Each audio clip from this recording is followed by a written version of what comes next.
RFI Convida. Elcio Ramalho.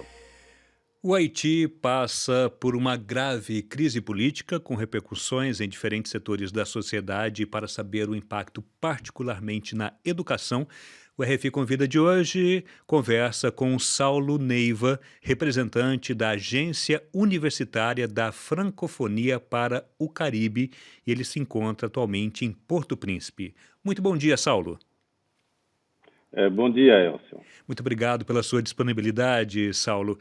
O Haiti vive, então, uma tensão política e social muito grave, uma crise, aliás, que gerou protestos violentos. Uma parte da população, então, contesta o mandato de Jovenel Moïse. A ONU, inclusive, já defendeu o calendário eleitoral que prevê um referendo constitucional em 25 de abril, seguido, então, de eleições presidencial e legislativa no mês de setembro. Primeiramente, Saulo, gostaria que você comentasse como é que está a situação aí no Haiti atualmente. Como está essa crise? A crise política não começou agora. Desde 2018 que há vários protestos, manifestações que são relacionados seja com problemas de insegurança, seja durante uma certa época a carestia, a penúria, a falta de combustível, por exemplo, e havia protestos que são muito violentos e durante em geral, o período em que há protestos, é aconselhável não sair de casa, tentar, de um certo modo, ficar trabalhando em casa para as pessoas que podem fazer isso. E quando, mais tarde, veio o problema da pandemia, então, de um certo modo, várias pessoas estavam acostumadas a essa ideia de terem que ficar isoladas em casa e poderem trabalhar. Então, as tensões políticas se agravaram, de um certo modo, em 2019. O ano de 2020 foi um ano em que houve mais um aumento da insegurança, por exemplo, com muitos sequestros. E como havia os problemas ligados à crise sanitária, os protestos foram menos frequentes.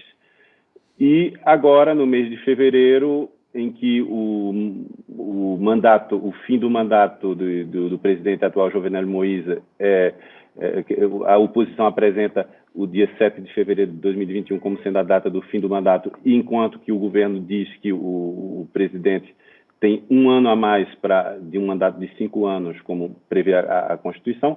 Então, desde o mês de fevereiro, houve novamente novos protestos violentos, em alguns casos, e a população mais carente é a população que mais sofre com essa situação, porque há, por exemplo, grupos de políticos, a sociedade civil que vai participar desse protesto, mas há também, em meio a esse protesto, grupos de gangues, por exemplo, que aterrorizam a população, e as pessoas que dependem mais, que são mais vulneráveis, terminam sofrendo muito mais com essa situação. Um dos setores mais atingidos, inclusive, é o da educação, não é? O que é o setor em que você atua, Saulo. Como que está a situação em relação aos estudantes, ao ensino aí no país?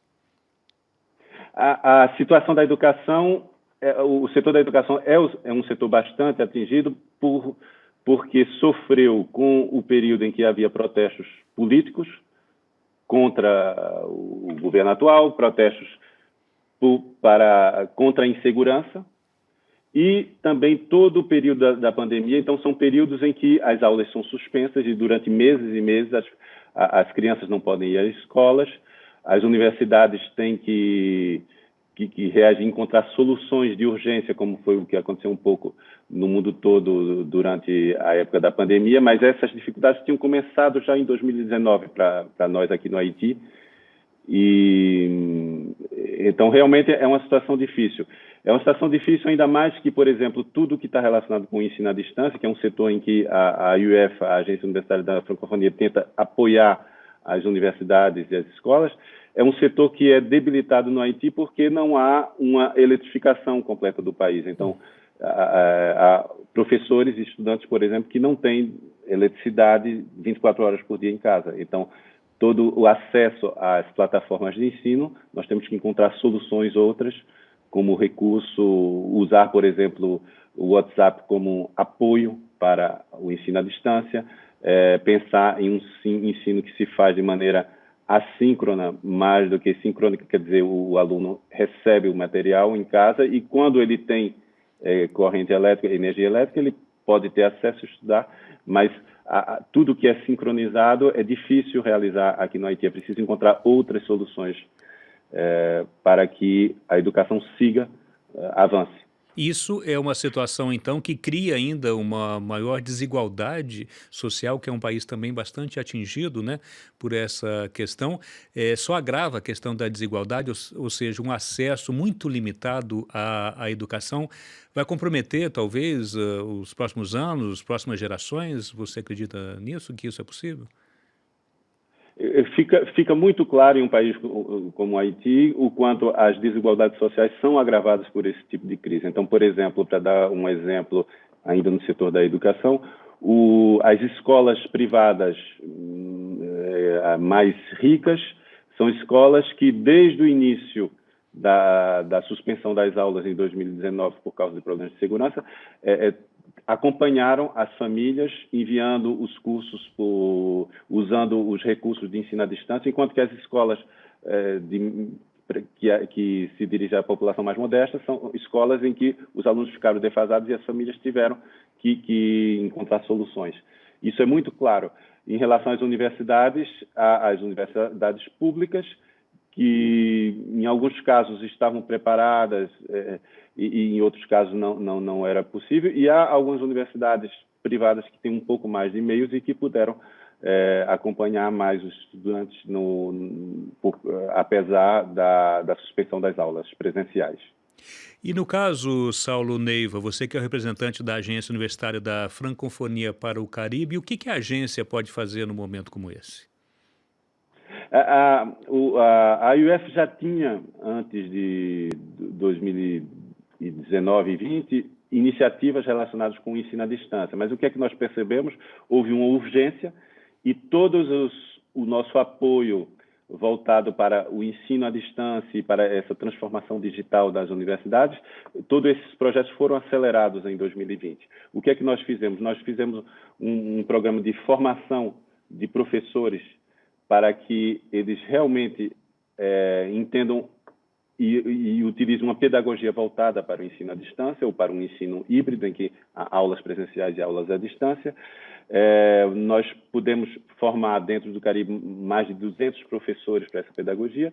No caso específico do Haiti, além dessa pedagogia, algumas universidades nós acompanhamos para que elas criassem a plataforma de ensino à distância e nós também financiamos a compra de tablets para justamente responder àquele problema que eu disse há pouco.